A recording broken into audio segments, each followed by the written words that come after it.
and so I had imagined felines to be fuzzy little things that hunted birds and mice, preferring to prowl the neighborhood at night. But I always hated to see any animal suffer, certainly including a cat. "I don't know if you'll live or die," I told my unresponsive bundle as we hustled through the doors of the animal hospital. "But you deserve a chance, and I'm going to see that you get it." And then we both proceeded to the receptionist. "I have a wounded cat," I told her. "Found him in the desert in a cholla patch." "Yes, Mr. Johnson," she said, leading the way into an examination room. "Your wife called. Dr. Marge will be in to see you in a moment. She's our resident cat expert." The girl tossed a wide grin at us. "And she can make the meanest cat calm down, using only her voice." And so I was left alone with the little cat with the big feet. Dr. Marge entered the room within minutes, turning out to be a large woman well beyond the age of 50. But when she spoke, her voice was soft, very different from her masculine appearance. "Put the little fellow down on the table so we can look at the damage," she said, and then, with a single gentle motion, removed my t-shirt from the cat. "Well now," she exclaimed, "what do we have here? How interesting." "He's a neighbor's cat," I said. "Maybe caught by a coyote. There aren't any big dogs in our area to cause this kind of damage." The doctor was quiet as she examined our patient. "I'm giving him a shot as a relaxant so we can go to work. You're lucky he didn't regain consciousness and claw you to ribbons. This kitty doesn't belong to one of your neighbors. He's not a house cat." "So where did he come from?" "From the desert, Mr. Johnson, where you found him. This is a bobcat kitten, not a fully grown domestic cat. See?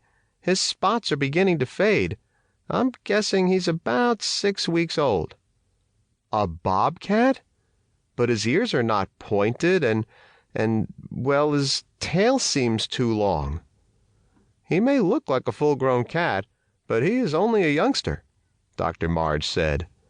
"Like people, not all cats are created the same. Some have big ears, others small. Still, they are people. Same with bobcats. Some have pointed ears, some have tufts of fur at the top. This particular one has slightly rounded ears. As for the tail, feel here." She guided my hand to the cat's tiny backside. "Feel the bones," she said. "His tail should have ended here, at the last bone, and should be much shorter." "But can you save him?" "Oh, certainly. First we need to get x-rays to check for fractures and look for internal damage." She wrapped the little cat in a fresh white cloth, scooping him up in her arms, then turned to me. "You understand that this is a wild creature. He has never known human attention or love." "But," I interrupted, "he was purring while I carried him from the desert." "Even mountain lions purr. Cats purr under stress, or if they are content and comfortable." Then she added, like an afterthought, "He may be a hybrid." "A what?" "Hybrid. Once in a while a wild cat will mate with a domestic one. It's rare, but it does happen. I must tell you as well that this work may get expensive." I didn't hesitate for a second. "I want you to do everything to save him." "You may wait in my office if you like. I'll be back shortly to review everything." She returned in less than 15 minutes, with a clipboard tucked under her arm. "He'll pull through just fine," she said. "He's a tough kitty.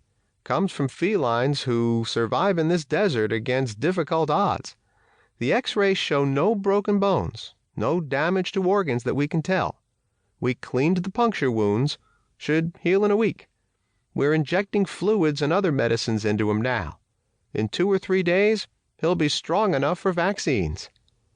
She paused, staring at me for a reaction. I swallowed to control my nerves. "Doctor?" I hesitated to ask the question, fearing rejection. "May I keep him?" She was clearly curious about a motive. You need to know some things before making that decision.